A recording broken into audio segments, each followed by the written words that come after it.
Vivekananda road flyover collapse में जब 26 लोगों की जानें गई, तब एक बहुत ही चिंतित और आक्रोशित प्रधानमंत्री नरेंद्र मोदी ने ममता बनर्जी को आड़े हाथ लेते हुए कहा कि इस दुर्घटना की जिम्मेदारी भगवान पर नहीं, ममता बनर्जी की खुद बनती है। It is an act of fraud. ये एक्ट ऑफ गॉड नहीं, ये तो एक्ट ऑफ फ्रॉड है, फ्रॉड। ये एक्ट ऑफ गॉड तो उस मात्रा में जरूर है क्योंकि चुनाव के दिनों में गिरा ताकि पता चले कि आपने कैसी सरकार चलाई है।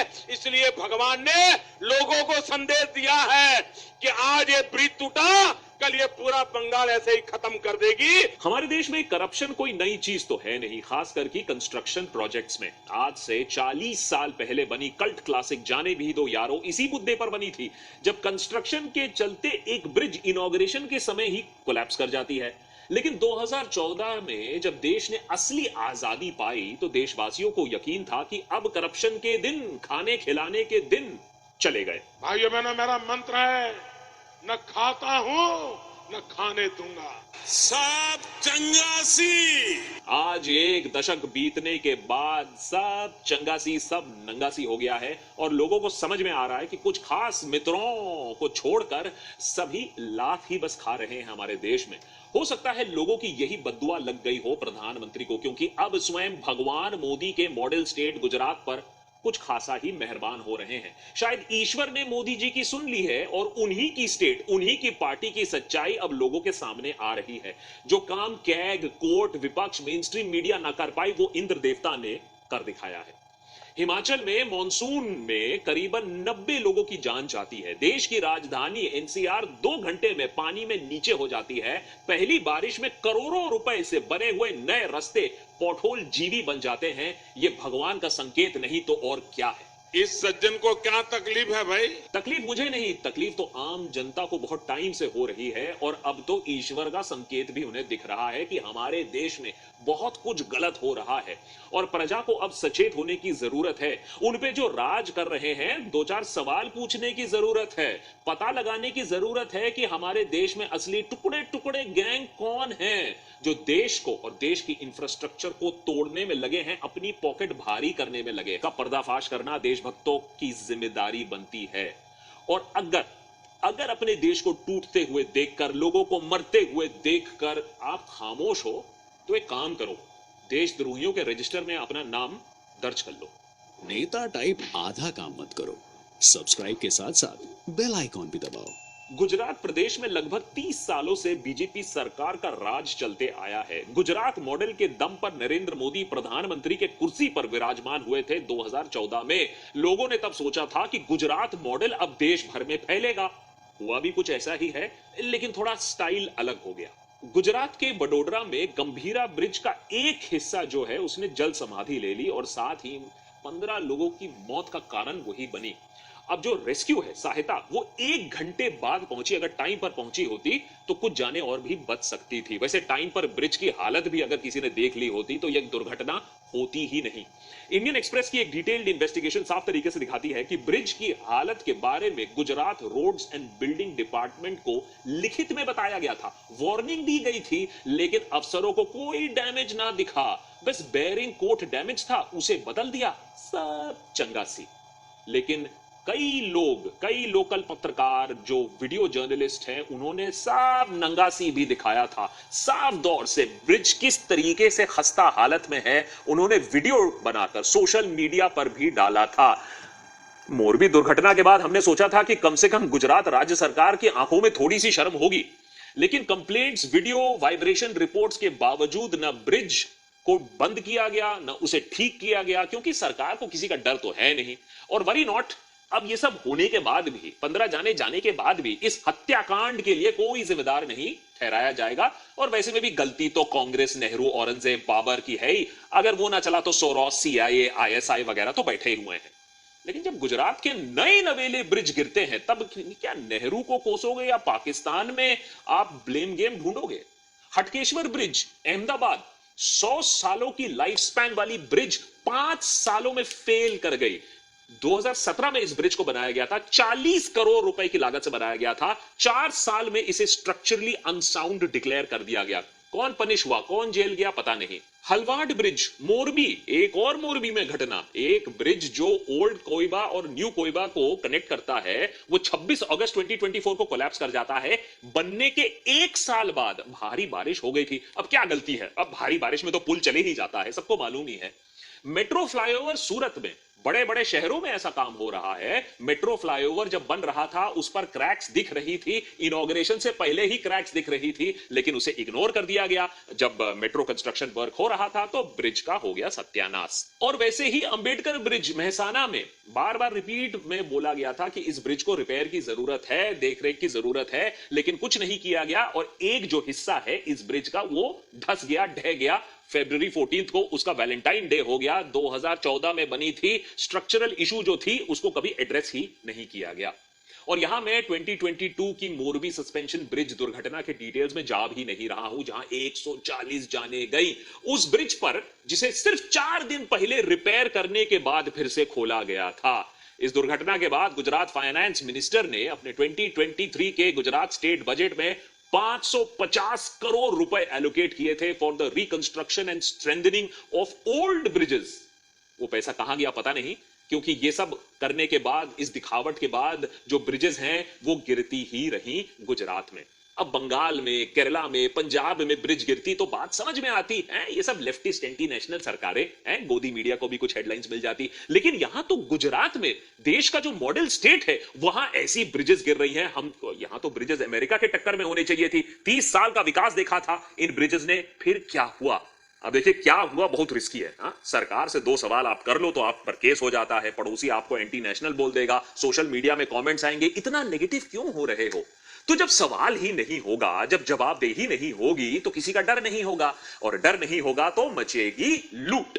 आज हमारे देश में इंफ्रास्ट्रक्चर प्रोजेक्ट्स में करप्शन और लूट का राज चल रहा है। नहीं तो कोई फिजिक्स की किताब नहीं है, कोई इंजीनियरिंग का कोर्स नहीं है जो इतने नए ब्रिजेस इतनी जल्दी गिरा सके। और इस करप्शन की कला में सारे पार्टी शामिल है। शायद इसीलिए इस मुद्दे पर विपक्ष बीजेपी को कटघरे में खड़ा नहीं कर पाएगा। वैसे विपक्ष ने बीजेपी को कौन से मुद्दे में पिछले 1 दशक में कटघरे में खड़ा किया था, वो मुझे बता दीजिएगा नीचे कमेंट्स में अगर आपको मालूम है। तो जब सबके ही हाथ गंदे होते हैं तो ब्रिजेस गिरती रहेंगी, लोगों के लिए बोलने वाला कोई नहीं होगा। इसीलिए Majerhat bridge Kolkata collapse 2018, CMST foot over bridge collapsed in Mumbai 2019, नई नवेली ब्रिज चिकमंगलुरु में कोलैप्स कर जाती है 2022 में, सिक्टी ब्रिज अररिया में बिहार में कोलैप्स कर जाती है 2023 में, और अभी हाल ही में नेशनल हाईवे 66 पूरा केबिन कर जाती है केरला के मल्लापुरम में। और राज्य सरकार केंद्र सरकार को क्या बोले, कैसे फटकार लगाए।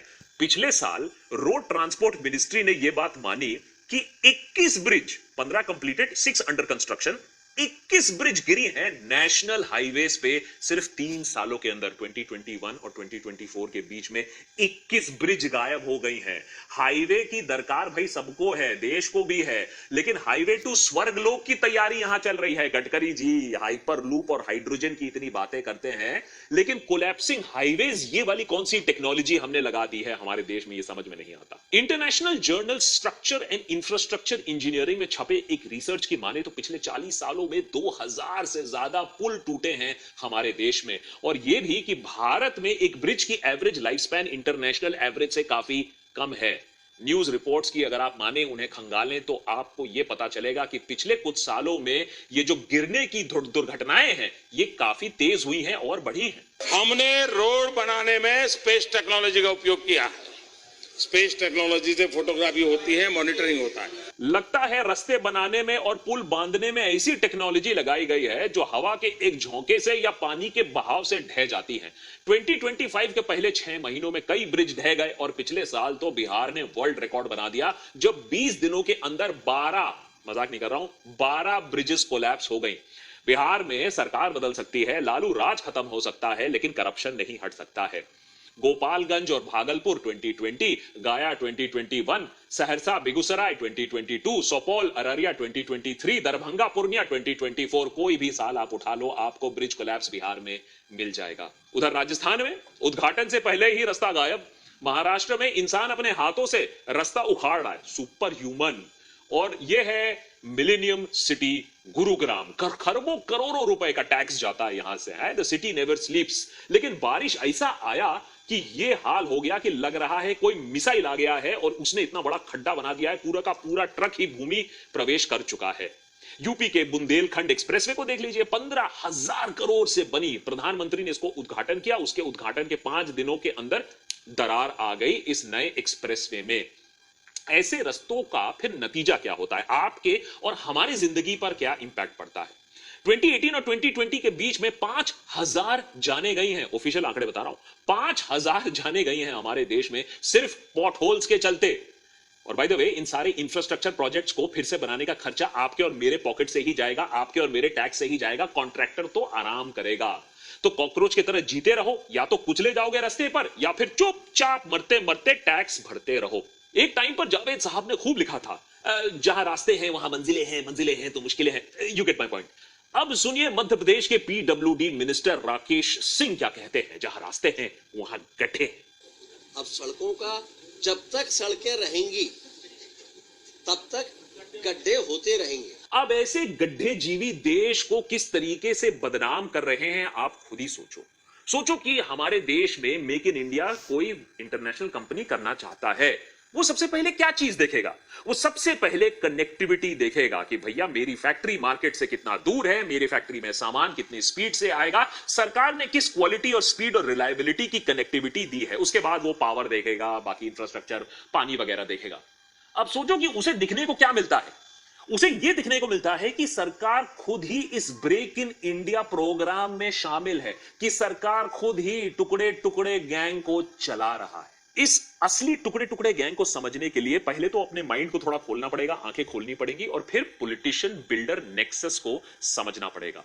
और ये बहुत बेसिक लेवल पर समझते हैं, ऊंचे लेवल के करप्शन को अभी छोड़ देते हैं। अगर आप स्टेट लेवल की भी आप बात कर लो तो एमएलएज जो हैं, उनको हल्का मत लीजिएगा, जो एमएलएज हैं उनका बहुत इंफ्लुएंस होता है। जो प्रोजेक्ट होता है, एलोकेशन जो होता है, पब्लिक इंफ्रास्ट्रक्चर जो कॉन्ट्रैक्ट्स मिलते हैं, वो किसे मिलते हैं। अब प्रधानमंत्री ग्राम सड़क योजना पर एक स्टडी की गई कि ये जो रूरल रोड्स हैं, ये जो कंस्ट्रक्शन प्रोग्राम है, एम्बिशियस है, इंटेंशन बहुत अच्छा है, लेकिन पॉलिटिशियंस देते किसको हैं कॉन्ट्रैक्ट? कॉन्ट्रैक्ट जाते हैं उन्हीं के नेटवर्क, उन्हीं के किन्स, उन्हीं के जान पहचान के लोगों को। इस प्रेफरेंशियल एलोकेशन सिस्टम से जो मेरिट बेस्ड सिलेक्शन होता है, उसको हम कंप्लीटली बाईपास कर देते हैं। कॉन्ट्रैक्ट्स को अक्सर ब्राइब के बदले दिया जाता है। तो आप सोचिए, मामा भतीजा ने कॉन्ट्रैक्ट नहीं भी लिया, किसी काबिल कॉन्ट्रैक्टर को यह मिल गया, तब भी ब्राइब में 50-60% तो उसका लेन देन में ही निकल जाता है। तो उसके पास बचेगा क्या? वो रेत ही तो डालेगा सीमेंट की जगह। और ये नेक्सस और भी आगे जाता है। ये सिर्फ बिल्डर और नेता का नेक्सस नहीं है, इसमें ब्यूरोक्रेट्स और इंजीनियर्स भी शामिल है, क्योंकि ये जो लो क्वालिटी कंस्ट्रक्शन है वो ब्राइब लेकर ये इंजीनियर और बाबू ही पास करते हैं। और इसीलिए आप बहुत बार देखोगे कि करप्शन ऐसे होता है कि इंफ्रास्ट्रक्चर मिसिंग हो जाता है। माने फंड्स डिस्पर्स हुए थे, फाइल पर पूरी नोटिंग है, लेकिन फाइनल प्रोजेक्ट कहीं आपको दिखती नहीं है, या वीराने में आपको दिखेगा कि एक bridge in the middle of nowhere बना हुआ है।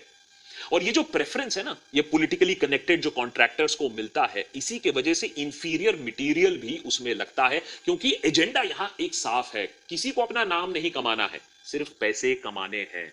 और रिपीटेड ये जो कोलैप्स आप देखते हो, इससे पब्लिक का ट्रस्ट तो चले ही जाता है, लेकिन ये जो नेक्सस है ये प्रायोरिटाइज करता है कि जितनी जल्दी हम पैसा इकट्ठा कर ले और यहां से कट ले। Long term long run reputation के बारे में कोई नहीं सोच रहा है, क्योंकि लॉन्ग रन में वैसे में भी आप मुगलों और औरंगजेब को ब्लेम कर दोगे, अभी आपको सिर्फ पैसा कमाना है। तो ये जो रियल टुकड़े टुकड़े गैंग है हमारे देश में, वो है नेता, वो है बिल्डर और वो है बाबू। इनके नेक्सस से ही हमारे देश को खोखला किया जा रहा है। ये जो इंफ्रास्ट्रक्चर का आप ढिंढोरा सुन रहे हो, इसमें बहुत सारा अभी ब्लोबैक बाकी है। अभी तो नए नए इंफ्रास्ट्रक्चर का ये हालत हो रहा है, सोचो 5 साल में देश का क्या हाल होगा जब इन इंफ्रास्ट्रक्चर प्रोजेक्ट्स की असलियत हमारे सामने आएगी। अब आप बोलोगे यार देशभक्त इतना नेगेटिव क्यों हो रहे हो, सोल्यूशन तो तुम देते नहीं हो। सबसे पहले मैं यही कहूंगा कि पहले तो मानो कि एक प्रॉब्लम है हमारे देश में बहुत बड़ी, उसके बाद हम सोल्यूशन की बात कर सकते हैं। पहले मानो कि सारे पार्टी चोर हैं, इफ नॉट गोभी देन हु, अगर ये नहीं तो क्या होगा, टुकड़े टुकड़े ये सब छोड़ दो। पहले ये समझ लो कि सब हमारा काटने के लिए बैठे हुए हैं, नेता हो, बिजनेसमैन हो, बाबू हो। ये जो बाबुओं के घर में 5,500 करोड़ रुपए मिलते हैं, ये कहां से मिलते हैं? ऐसे इंफ्रास्ट्रक्चर प्रोजेक्ट से ही ये लोग पैसा कमा रहे हैं। तो सबसे पहले दरकार है कि आपको एक कंप्लीटली ट्रांसपेरेंट टेंडरिंग प्रोसेस करना होगा। एक वजह है ना जिसकी वजह से नरेंद्र मोदी आप ले लीजिए या योगी आदित्यनाथ को बोला जाता है कि ये करप्शन से ऊपर है, क्योंकि ये इनका भाई, भतीजा, चाचा, इनका ये सब चक्कर नहीं है। तो आपको जो डिजिटल प्रोसेस करना है वो उसी तरीके से करना है कि भैया कोई नेता अपने रिलेटिव को एक्सेस ही ना दे पाए। It is completely digital, it is completely transparent, जिसे नेता कोई परिवारवाद ना कर पाए, जिसके बूते पर बीजेपी काफी पॉलिटिक्स भी खेलती है। Number 2, independent oversight and quality audit आपको कराना पड़ेगा। अब देखिए, है तो हमारे देश में कैग, लेकिन पिछले बार कैग ने क्या काम किया था, क्या रिपोर्ट किया था, उसकी कितनी सुनी जाती है हमें पता नहीं। लेकिन इसीलिए आपको इंफ्रास्ट्रक्चर के लिए भी एक अलग कैग बैठाना होगा जो हमारे रास्ते, हमारे पुल को ट्रैक करेंगे। और इसके लिए मैं एक सजेशन दूंगा, नंबर 3, कि हम खुद कैग बन सकते हैं, हम खुद ऑडिटर बन सकते हैं। देश की जनता को ऑडिटर बना दो। कैसे? सिंपल है। आप डिजिटल इंडिया की बात करते हो, लाइव ट्रैकिंग कर दो। आप एक लाइव डैशबोर्ड बैठा दो कि भैया ये है हमारा नेशनल डैशबोर्ड, इसमें देश में जो जो प्रोजेक्ट्स हो रहे हैं आपको दिख जाएगा। कौन सा प्रोजेक्ट है, किसने एलोकेट किया था, कब शुरू हुआ था, कौन एग्जीक्यूट कर रहा है, एग्जीक्यूटर जो है उसकी रेप्यूटेशन क्या है, कितने कॉस्ट में इसको दिया गया है, कितना टाइम ओवररन हो रहा है, परचेज ऑर्डर कहां है, कितने में सामान परचेज किया है। सारा का सारा कॉस्ट ओवररन और धांधली 2 मिनट में पकड़ी जा सकती है। लेकिन पॉलिटिकल क्लास अगर इसे करने लगी तो उसका जो मेजर फंडिंग का जरिया है वो खत्म हो जाएगा। एक और काम कर सकते हैं, थोड़ा कंट्रोवर्शियल पॉइंट है, लेकिन मैं हमेशा देशभक्त पर कहता आया हूं कि स्ट्रिक्ट एंटी करप्शन लेजिस्लेशन हमारे देश में चाहिए। आज का एग्जिस्टिंग एंटी करप्शन लॉ, जो प्रिवेंशन ऑफ करप्शन एक्ट 1988 बहुत फीका है। पिछले बार आपने कब किसको सीरियस पनिशमेंट झेलते हुए देखा था करप्शन के लिए, जबकि खरबों रुपए का करप्शन होता है हमारे देश में। अरे हम चाइना नहीं है, हम तो डेमोक्रेसी है। तो लगाओ फिर कोर्ट्स को वर्क में। एक कोई तो फिगर होगा आपके मन में, 500 करोड़, 1000 करोड़, 2000 करोड़, एक लेवल की धांधली तो होगी जिसके बाद वो फाइनेंशियल करप्शन तो और टेररिज्म ही हो गया ना। अगर 1000 करोड़ की कोई धांधली करता है, स्कैम करता है, वो कसब हुआ कि नहीं हुआ। और आपको मेरिट बेस्ड कॉन्ट्रैक्टर चूज करना पड़ेगा। ये नहीं है कि कोई चाचा भतीजा आके एक रेट लगा गया और मैं सस्ते में काम कर दूंगा। आप देखो किसको कॉन्ट्रैक्ट दे रहे हो, आप उसका हिस्ट्री देखो, टेक्निकल एक्सपर्टीज देखो, पास्ट परफॉर्मेंस देखो, फाइनेंशियल स्टेबिलिटी देखो। ये लोएस्ट बिड का क्या चक्कर चल रहा है, इसीलिए तो चीजें ढह रही हैं। पब्लिक अकाउंटेबिलिटी और विसल ब्लोअर एक्ट प्रोटेक्शन ना, कि भैया किसी ने आकर किसी की पोल खोल दी तो आपको वो विसल ब्लोअर को बचाने की जरूरत है। हमारे देश में विसल ब्लोअर प्रोटेक्शन एक्ट सिर्फ नाम का ही है, उसे भी स्ट्रेंथन करने की जरूरत है। नेट देशभक्त पर आज मैं आपसे बस यही कह रहा हूं कि सिस्टम को सवाल उठाना, हमारे जो नेतागण हैं उन पर सवाल उठाना सबसे बड़ी देशभक्ति वही है। क्योंकि ये नेता बाबू, ये जो नेक्सस है, यही हमारे देश को खोखला कर रहे हैं। सारे पॉलिटिकल पार्टीज में बोल रहा हूं कॉम्प्रोमाइज्ड हैं। तो सबसे सवाल आप पूछो जो आपके देश में ये जो प्रोजेक्ट्स चला रहे हैं। और किसी भी पार्टी को सवाल पूछना ना, वो किसी और पार्टी की एडवोकेसी नहीं है। आपने किसी को वोट किया है तो सवाल तो आप उसी से पूछोगे ना, ऑपोजिशन पार्टी से थोड़े ना पूछोगे। As a matter of fact ये चीज मुझे सोशल मीडिया में अब दिखने लगी है कि बहुत लोग सत्ताधारी पार्टी से सवाल पूछने लगे हैं, जो कि पूछना चाहिए। मरे हुए ऑपोजिशन से सवाल पूछकर कुछ नहीं होगा। Speak up. जो आपका सोशल मीडिया है बहुत पावरफुल वेपन है। रिकॉर्ड करो वीडियो, ट्रेंड करो, हैशटैग, सवाल पूछो मंत्रियों से। मैं बता रहा हूं, देश की सत्ता, देश की रूलिंग पार्टी को एक ही चीज से डर लगता है, वो है अलर्ट अवेयर सिटीजनरी। जब आप अलर्ट अवेयर हो जाओगे, मैं बता रहा हूं, कोई आपसे मजाक नहीं कर पाएगा, कोई आपको हल्के में नहीं ले पाएगा, कोई आपके मुंह पर यही नहीं बोल पाएगा कि जब तक रस्ते हैं तब तक गड्ढे हैं। हमारे रस्ते तो अमेरिका से भी ज्यादा अच्छे हैं और जनता सुन भी लेती है। जाते जाते मैं ये बोलूंगा कि एयर इंडिया क्रैश को 1 महीना हो गया है। अभी तक कोई जवाब हमें मिला नहीं है सरकार से कि ये क्रैश क्यों हुआ है। आशा करता हूं ये जवाब जल्दी मिले।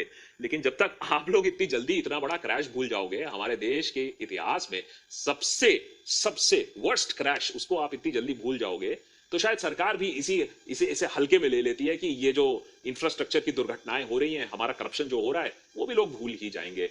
भूलने मत दीजिएगा, उन्हें कटघरे में लाइए, उनसे सवाल पूछिए, क्वेश्चन एवरीथिंग एवरी डे। जय हिंद।